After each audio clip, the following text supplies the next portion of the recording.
बड'लेटेस्ट आपडेटआव बयखौबो बरायबाय। दिनैनि रादाबखौ फरायदों आं प्रमद खाख्लारि।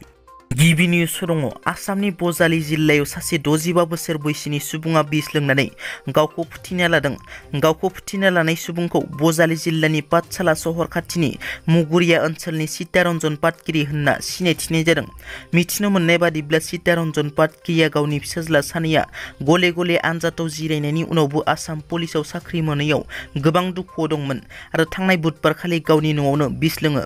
बिथांनि बिस लोंनाय नखरा बिथांखौ पाठशालानि शहीद मदन रौता सिभिल हस्पिटालाव थिसननाय जादोंमोनब्लाबो उनाव गोजौ फाहामथायनि थाखाय बरपेटानि Fakhruddin Ali Ahmed medical college and हस्पिटालाव लांनाय जायो।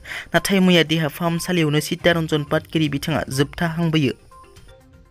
चिराङाव सासे लाइमोन गारि सालायग्रा सेंग्राखौ लांखारनायनि दायाव सास्नि बर' सुबुंफोरखौ पुलिसा हमदों। चिरां जिल्ला काजलगाव मिउनिसिपालिटिनि 2 नं वार्डनि सान्थिफोरनिफ्राय फैनाय 7 दुथांफोरा सासे गारि सालायग्रा सेंग्राखौ किडनेप खालामो। AS28B 1366 आरो AS126E 2081 नंनि गारियाव फैनाय 7 दुथांफोरा सासे गारि सालायग्रा लाइमोनखौ किडनेप खालामो। लांखार जानाय गारि सालायग्रा लाइमोनखौ थालिगाव पुलिस थानानि सिङाव थानाय जनाखि बाहास्तिनि वासिम आक्रम होनना सिनायथिनाय जादों। बे 7 दुथाङा किडनेप खालामनाय जाथायखौ खौरां मोननानै गोख्रों नायबिजिरनायनि 1 घन्टानि गेजेरावनो पुलिसा जाफुंसार जानो हायो।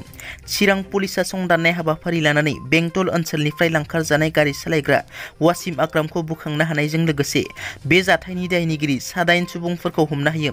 हमजानाय 7 दुथांफोरखौ चिरां दिगलदंनि सानसुमा ब्रह्म, चिरां लाइमुथिनि गोजोनसन बसुमतारी, चिरां कालिबरनि सुरेश समफ्रामारि, बिजनि कप्तलिनि तिलक सिंह बर', दाङाइगावनि ब्रिटि चन्द्र दैमारि, सानजा दमगावनि वाल्टार इस्लारि, क'क्राझार जियागुरि पाटगिरि पारानि रिबुया चन्द्रनाथ, बाक्सा जिल्लानि मिहिर रामसियारि होनना सिनायथिनाय जादों।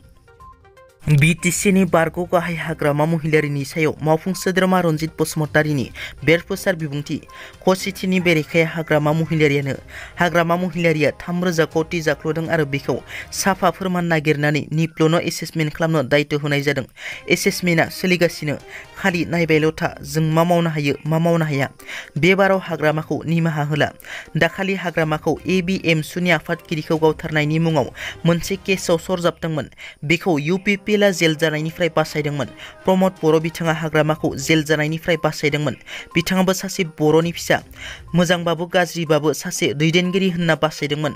बे खेबाव हाग्रामाखौ बासायला होनना रोखा बुंथियो। बर'नि राजखान्थिगिरिफोरनि उनाव दायो बर'नि 2 मुंदांखा फेस्ला फावखुंगुरनि गेजेराव राजखान्थि हान्जाखौ सापर्ट खालामनायखौ लानानै हाब्रु सारज्लायनाय। बावैसो फैलाव बसुमतारीया UPPL दोलोखौ मरेल सापर्ट खालामनो फैनायनि सायाव दाब्ला बिथाङा बेरफोसार बिबुंथि लाखिनायनि सायाव फैलाव बसुमतारीनि फिनजाथाय। कक्लाबारि समस्तिखौ दावगाहोनांगौबा सरकाराव थानाय UPPLखौसो सापर्ट खालामनांगौ। आङो सासे भटार हिसाबै कक्लाबारि समस्तिया दावगानांगौ उन्नति जानांगौ हिसाबैसो UPPLखौ मरेल सापर्ट खालामदों। आरो फेक्टर होननानै बुङोब्ला आंबो फेक्टर नङा आरो दाब्लायाबो फेक्टर नङा। UPPLनि बिजाथि मन्टु बर'आ दाब्लानि न'खाथि हिसाबै दाब्लाया ओंखारफायाबाबो सिरि थाबानो जायोमोन जाम्बाया। अब्ला माब्लाबा खैफोदफोराव मन्टु बर'निफ्राय हेफाजाब मोनगौमोन। बे रांखान्थियारि बोसोराव BTCनि गंब्रै जिल्लायाव गंब्रै मिनि सिनेमा हल लुनानै होसिगोन। लोगोसे थाबैनो फिल्म स्टुडिअ'नि थाखायबो मोनब्रै जिल्लानि गेजेराव 100 बिगा हा होनायनि खोथा बुंदों BTRनि गाहाय प्रमद बर' बिथाङा होनना। आसामनि गिबि मन्थ्रि डक्टर हिमन्त बिश्व शर्मानि खुगानिफ्राय बर'फोरा आलादा रायजो मोनला होननायनि सायाव बनसुनि गोख्रों बिबुंथि। बनसुनि आफादगिरि बनजित मन्जल बसुमतारी बिथाङा गिबि मन्थ्रि डक्टर हिमन्त बिश्व शर्मानि खुगानिफ्राय बर'फोरा आरोबाव आलादा रायजो मोनला, अना बर' सोदोब आरो आयेन गैयि राव बाहायनायनि सायाव खौरांगिरि मेलनि गेजेरजों गोख्रों बिबुंथि लाखियो। गिबि मन्थ्रिया जि खोथा होनदों बियो बर' हारिनि थाखाय जोबोद लाजिथावना। मानोना बर'फोरा आसामनि थागिबि। बेवहाय जोंहा आलादा रायजो सोरजिनाय दाबि खालामनाय जोंहा जोंनि हायाव जों मा खालायो खालाया जोंनि बेक्ति जोंहा भारत संबिधाननि सायावनो जोंहा मोनथाय दंखायो। बर'फोरा जेब्लासिम आलादा रायजो मोना अब्लासिम आन्दालन खालामगोन आरो दानि गोदान जोलैसाफोरा बांसिन गोहोमै बांसिन गोख्रोंसिन खालामगोन। दिनैनि समा सोरबा बामोन हारसाजों फिदिंजानायनि सम नङा।